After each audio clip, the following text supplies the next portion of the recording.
links, his work, his books, all the links are in the description. We've got almost 2,500 watching right now across all of the platforms. So please keep your questions coming in. And Kenneth wants to know, how influential is Opus Dei in Catholic Church circles? Well, they have been traditionally. I don't know how much they are now, because don't forget, Francis and now this guy, Prevost, are liquidating the finances and the independence of all these different cults within the church. And Opus Dei, the work of God, it means, has traditionally been associated with military dictatorships, arms dealing all over the world. But, it's part of the facelifting the Vatican's doing. China doesn't want the finances interrupted. So the Vatican's got to do anything they need to do to make sure they get the money and they look good. Protect your public image and money. That's their weak links. That's their Achilles heel that you always have to hit at. So I don't know. It's a good question. And I'm going to find that out more when I go to Italy and start snooping around more. But I would say that, no, that it's questionable how independent these groups are anymore and how, if they even exist, right? So is the Ninth Circle just one of many competing rituals within the Vatican, or is it of that genre? Is it solely the main one? It's definitely a primary one. There could be others. Don't forget, do you really ever see the real power brokers? Not really.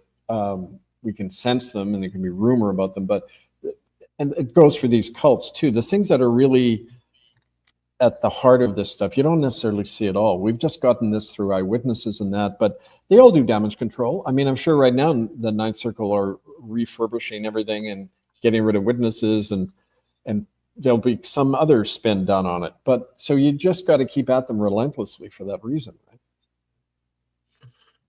Are the Orthodox bishops involved? You've already answered that, haven't you? You said that they're all privy to it, basically. Oh, yeah. Yeah. If anyone had questions about the court and what's going on and how you can get involved, please, that's what we want to focus on. Okay. Lord Blackwood wants to know, when did the British Crown become corrupted by these Catholic Satanists? Because the Crown turned against the Vatican years ago. Well, Henry did declare independence and did kind of a refurbished Catholic Church by saying, the Pope is on the head of the church, I am. That's why Anglican rituals look so Catholic, because they're really variation on the same theme. But don't forget the Holyrood Agreement in 2010 between Ratzinger and Elizabeth Windsor negotiated the terms by which the Church of England would come back into the Church of Rome.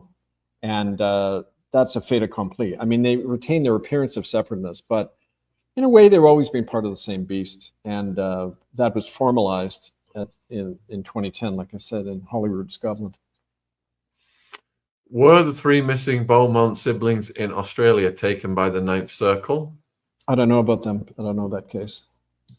I don't know about that case either. Did Malachi Martin know, and was it one of the reasons he left the church?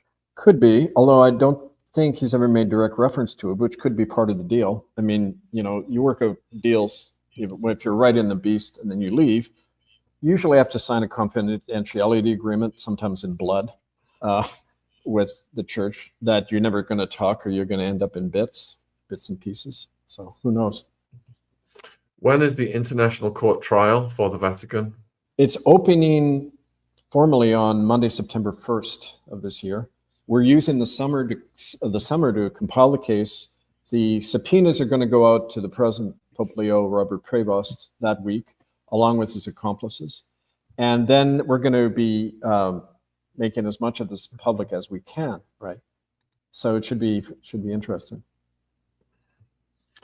Okay, so how do Romanism religionists infiltrate born-again Christian congregation? Do they literally send agents? Well, they send the money. It's like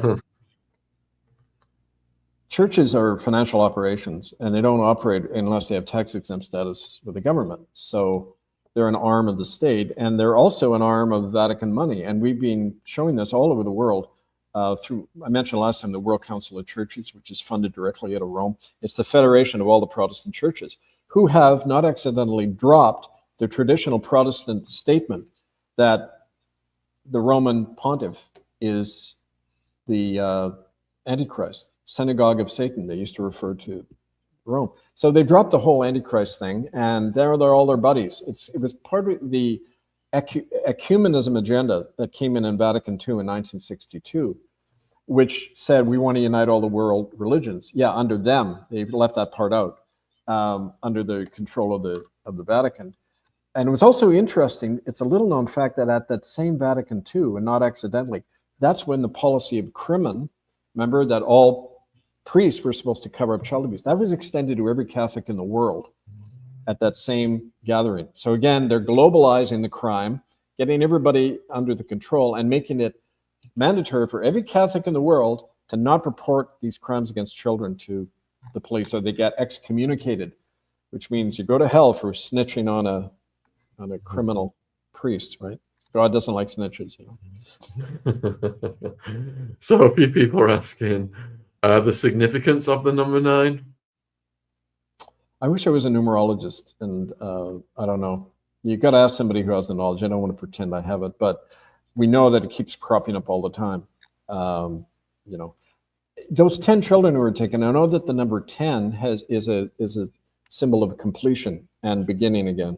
So Tos has said this, that there are often 10 children at a ceremony, because you use it to kind of, if you're wanting the energy to begin something new again, that 10 comes in. But you should, I don't know, I'm sure you know people, Shaun, who could answer that question better. Yeah, Beverly Rhodes is in the chat. Well, she was. If you're still out there, Beverly, what is the significance of the number 9 in the 9th circle, please? If you've got any perspective on that, it would be fascinating to hear it. So Izzy wants to know, what can each of us do to help Kevin's efforts? Well, lots. First of all, contact us, and you got the contact information there. You can start educating people. You can work with the court to do education, and even work as an investigator and others in your own community, because like I say, this stuff is everywhere. Join the campaign to actually take actions against these churches and the places we know these rituals are going on, and sponsor me to come and speak in your community. All of these things. The important thing is to get enough knowledge to know you can then act. Say to your neighbors, stop giving money to the Catholic Church. You're funding these criminals. It's against the law to do that, for one thing. So I'd say write to me and read our sites and books, especially these ones I just pointed out. You know, these recent ones, which I don't think you know about. You can see them all online at murderbydecree.com. This one's called The Criminal Conspiracy to Silence Genocide Truthers in Canada. And this actually is the transcript of the court case we did in Vancouver, showing how the 12 Mile Club and those people arranged the wiping out of our movement. Nine, there you go. 9 of our members in Vancouver ended up dead from, their participation. So those are books to get as well. So Beverly, thank you. Beverly's responded 9 is the switched up of 6. So you got the 666's 6 number. Yeah. The 9 in the 9th circle provides a reference to the final circle of hell. All right. So next question is, what signs to look for in regards to cult members within your own community? It's like a police operative. You can't spot them. They're too well camouflaged. Usually look for a religious person. The odds are that if there's these things going on in your community, it's out of a church. And I don't mean by any, the Catholics have been doing it for the longest. They're the experts at it. They run a lot of it, but they're not the only ones. Literally, I mean, I could give you dozens of church names that have been said to me of people who have been harmed, right? So it's the best cover. And so, one way to do it is you provoke the beast. You get one of our leaflets and you go start handing them out of church of your choice about, these crimes against children. And depending on how they react, you're going to see whether they're guilty or not. I remember that was when we first started picketing the churches in downtown Vancouver. There was a native elder. She was watching these church people yelling at us and calling us names and that we're making it all up. And she said, of course they did it. Look at how they're reacting. Because if you didn't do it, you'd say, oh, really? Oh, yeah, I've heard about you, Kevin. But no, but they hate you. They hate you for doing these things. That's the mark of somebody with blood on their hands, right? Didn't you send me some videos or photos of you guys going into these churches and doing stuff? Oh, that's online at murderbydecree.com under ITCCS updates, all of our postings. I can send it to people, the link.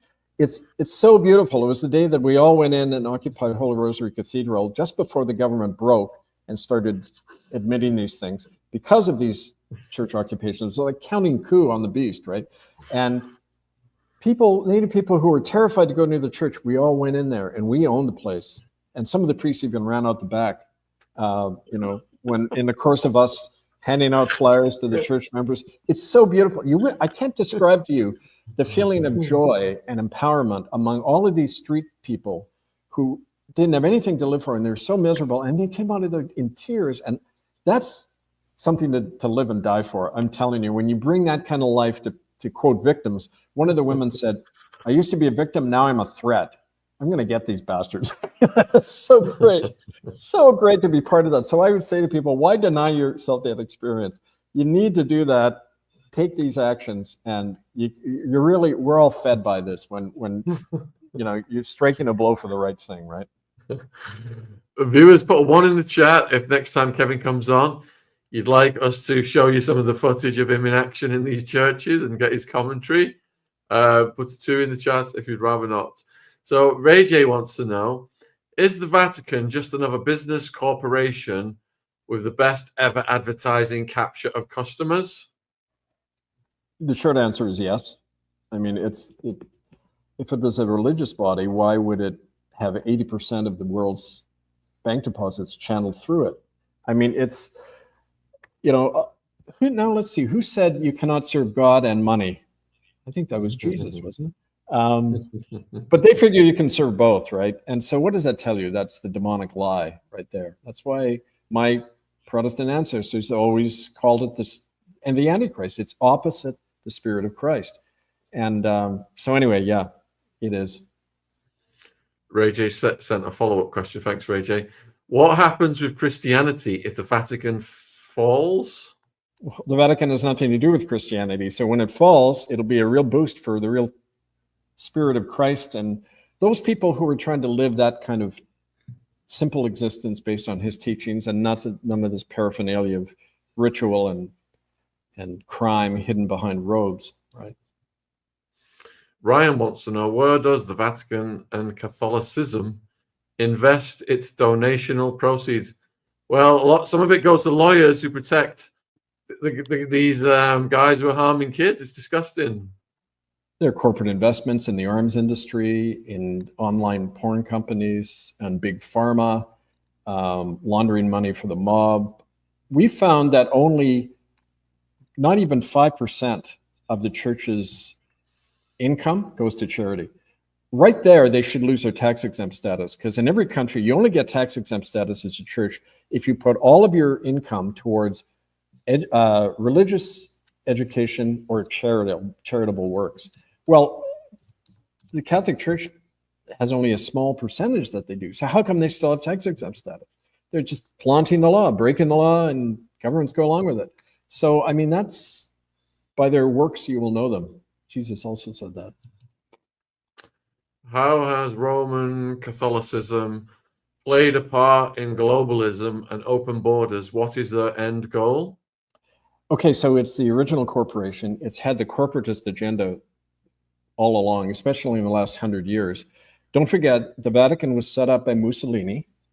And this corporatist, some people call it fascism. It's kind of like super totalitarian state where big money and the state get together like that. And it's like what you're seeing in the world today, everywhere. Like what happened with COVID, and big pharma calling the shots. The corporatocracy, that corporatist model was set up by the Vatican. As a matter of fact, after Mussolini got in, Pope Pius XII, not so pious, the 12th, who recognized Hitler's regime, said, fascism is the social doctrine of the church made government. So that's what he's saying. The whole corporate system today is derived from Rome. That's why their money is going into the other big corporatist power, China, one guy at the top, the emperor system, the pope system. It's all that same hierarchy. And globalism is part of that. Pope Francis Bergoglio used to say all the time, he believed in the one world religion, the one world order. Everybody needs to line up and get their shots. You know, this is the progressive liberal pope speaking, right? You know, so yeah, they are at the heart of the New World Order. I mean, you could say it was their creation. Okay, next question is, how can we get access to the Vatican secret library? Is it possible? Suspicion that much of the truth is hidden in there. We've had access to it. We've had people who've seen the stuff. We got that. The only reason the world knows about this policy of Crimin, it was leaked to the London Observer in the year 2007 by a source who also connected with giving us the policy of these other policies we've been talking about, the log of the Ninth Circle and all that. That's all coming out of the Vatican Secret Library. And no doubt they've gone in there long ago and cleaned out a lot of the incriminating stuff because they don't know. They don't know how far this is going to go. We kept Ratzinger under house arrest until he died. You know, he didn't leave the Vatican because he knew he could be arrested. That's a sign of how afraid they are. So yeah, I mean, even if we got in there, who knows what might be left. But the point is, we don't have to have solid proof that Lee Harvey Oswald didn't pull the trigger to know that somebody beyond Oswald killed JFK, right? It looks like they didn't doctor Pope Pius's eyes. Perhaps that was before the eye doctoring began. Put a 1 in the chat, folks, if you think he's got dead eyes. Pope Pius. Put a 2 in the chat if you think he's got friendly, smiley eyes. We'll see where that goes. I've got a question for you. Where is it? There it is. So, is there any connection between the level of cover-up underway and the pending court date, as tabloids and MSM are not carrying info on the case yet? Thank you. Blessings, Bev. Well, the cover-ups can only intensify. And, you know, don't forget that we're not relying on the mainstream or any of the places that are affected by a cover-up. We have our own sources, like I've been sharing to some degree, and people who haven't come forward. We have our own body of evidence. We have our own experience to go on. So in a way, the cover-up doesn't matter, because if anything, they shoot themselves in the foot even more by blatantly covering up stuff, right? I mean, you know, we saw this. I'll give you an example of that. In Canada, when the government had to respond, when we did all these church occupations, they set up the Truth and Reconciliation Commission, which was run by the perpetrators themselves, and you weren't allowed to give any evidence or that could lead to a court case or any of that. And they burned all their documents and everything. They kept changing their story every 5 minutes. First they said, yeah, half the children died. Then they said, no, only 3% of them died. Every week you'd hear a different version coming out of the TRC. And that wasn't accidental. It was to so confuse everyone that you don't know what to believe. You know, people experience that on the internet. There's information overload. You don't know what to believe anymore, right? And that's a conscious psyop they do. So we just stick to the hard facts and the evidence, you know, the document showing half the children are dead after 1 year, you know, irrefutable, that kind of thing, right? If Elizabeth II didn't sign the agreement with the Vatican until 2010, what's the theory about the alleged involvement with the Canadian native children back in the 1950s? Well, the Crown sponsored these death camps they call residential schools. The Crown legitimated, legalized, and sponsored these places along with the churches, Catholic, Anglican, United Church. So they were co-conspirators, co-partners in the crime. That's why she's involved in these stuff personally. And that was the finding of the court when it found her guilty in 2013, that it was a joint church-state operation from the beginning, right? Okay, so Ray J again, is the Vatican the head of mafia operations? Good question. I would imagine so. But it's, again, tag team, right? I mean, like that Furio Colombo, the Democratic senator in Rome, who talked to me when the month I did the exorcism in October 2009, he said, the mafia, the government, the church, they're all the same people. And they all just care about their assets. That's their only concern. So, I mean, you're talking about the same gang of thieves, you know? Isn't a lot of money laundered, mafia money laundered through the church, imagine? Jonathan Levy, he was a Washington, D.C. lawyer who went after them until the government shut him down. He estimated that in a 10-year period, this is during the 80s to the 90s, in a 10-year period alone, the Vatican Bank laundered almost 15 billion in mafia money from just the US, okay? So it's a huge operation, this money laundering. And where the present Pope is from Chicago, that's the heart of the Vatican mob in America. The Archdiocese in Chicago, Cardinal Cody, Archbishop Bonkinkas, all these mob figures become church people, and then they just do the money laundering inside for them. And interestingly, I think I mentioned this, Obama's first job, Barack Obama's first job was working for, guess who? As a social worker with the Archdiocese of the Catholic Church in Chicago, which is probably why he shut down the Attorney General when they were trying to third party the Pope to come in these child abuse trials in America. The Attorney General just prevented any of that. Now, of course, Republicans do the same thing. They all protect the Vatican, but that's another blatant example of that mob tie, right? Yeah, Obama's just a classic member of the club. What a absolute scam he pulled on the public. All right, so Anna, is the United Nations connected to the Vatican to promote a worldwide religion? That's right. That's why it very much is. And in fact, my voice fell out here. That's what we document in this book, which so many of you have thankfully bought. Get on Amazon. It shows how the Vatican basically forced their way into the UN. They're not a nation under international law. They're not a government. They don't qualify in any of the ways that allow a UN state to be created. But they were inviting themselves in, and they sit on all these UN committees, even though they're a convicted criminal body. They block human rights conventions. You know, and that's why we directed this at members of the UN to say they've got to get out. So they're, again, part and parcel with the whole, you know, these NGOs and the UN and all these corporatist institutions. So someone just asked about the Orthodox Church, and is the Russian Church, is it immune to the influences? No. There was the same. When I was in Croatia, I gave talks there, and that's where we found out about the Jasenovac concentration camp, where more people died. It was the third biggest camp in Europe. And Pius XII, that pleasant guy whose picture you saw, authorized this camp to kill Serbs, Orthodox people, because they weren't Catholics. About 800,000 of them were killed by this Archbishop Ivan Saric, a Franciscan. After that, when I was over there, I got approached by a Serb who said he had been documenting similar crimes within the Orthodox Church. And you know, I mean, the best way to keep somebody a devout believer, is to terrorize them and know that children could be taken. When you go through these things at a young age, you never question authority. You don't even in your own mind imagine that this guy could be part of a murderous ring, right?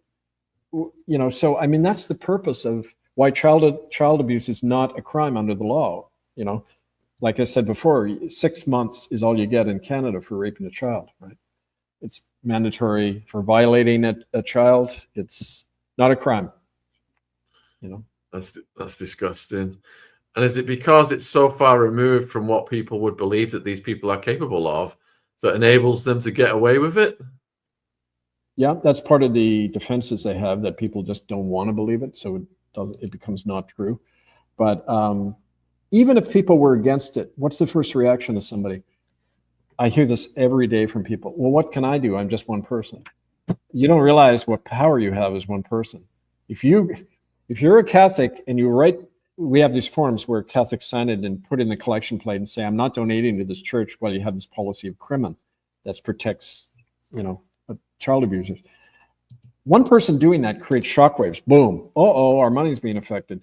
You have tremendous power, but what's holding you back is your fear and your lack of confidence in yourself. Because since it's like an unused muscle, when have we ever been able to practice courage and self-reliance in our life? We're raised in dependency from day one.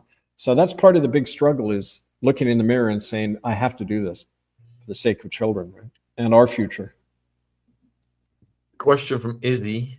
Is all this depravity coming from a place of greed or fear, or what do you think, Kevin?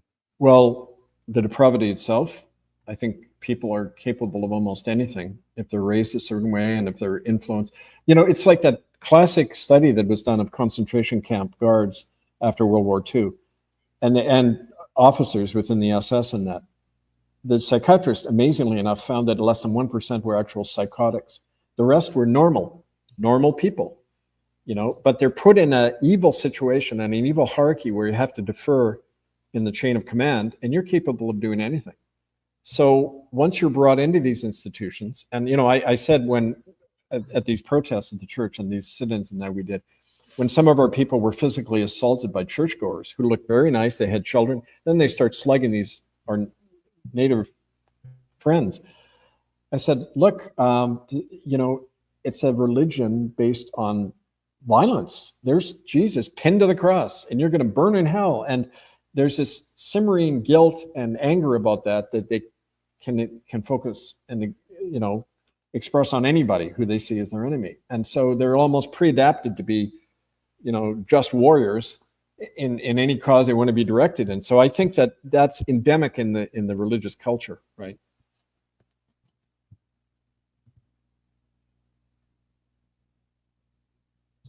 Sorry, I was muted. All of Kevin's links are in the description box if you're watching this on YouTube. So just click on the description box to get his links. You got a few people, Kevin, asking about Islam, extreme Islam, and their relationship, you know, with the Catholic Church. I don't know enough of that to say. I mean, I've heard different things, but don't forget, just war is an idea shared by Christians, Catholics, Jews, and Muslims. It comes out of the same part of the Near East that believe in that violent, dominating God. Domine in Latin, dominator, conqueror. God is a conqueror. Our ancestors had an earlier faith in God as mother, the great goddess of the earth, like my Irish ancestors, you know, in Scotland. And we need to get back to that gentle creation-based understanding of divinity, you know. Can you speak about the rights of the child? That's from Kat. Yeah, there are none. Huh. You know, in practice, there are none. There are, okay, so the UN has a nice little convention on the rights of the child, just like they have a convention on genocide that's only been enacted twice in 75 years. And so, yeah, under law, you're not supposed to do all sorts of things to children, and there can be penalties. In practice, it's rarely, if ever, enforced, especially if it's happening in a government that hasn't signed the convention. You know, you can't go after a government for genocide unless they agree to be taken to court. So, you know, you go to the serial killer. Do you want to go to court? No. Okay, well, we can't convict you then. I mean, since when is the law supposed to operate like that? But at that level of international law, it's a big game. It's just words, a word game. And in practice, it's a way to soothe people, to make them think there's justice possible at that level. And there isn't, unless we create the justice, right? We create the justice, folks. What is Kevin's view on the Orange Order? Well, my ancestors were part of that, so maybe I'm biased. The Orange Order in Ireland, this was like militant Protestantism. And they're still at war with my other relatives, on my mom's side, Catholic relatives. And you know, it was part of the thing contrived. The whole thing in Ireland or anywhere, it's not about religion. Religion is just a cover. It's really about keeping people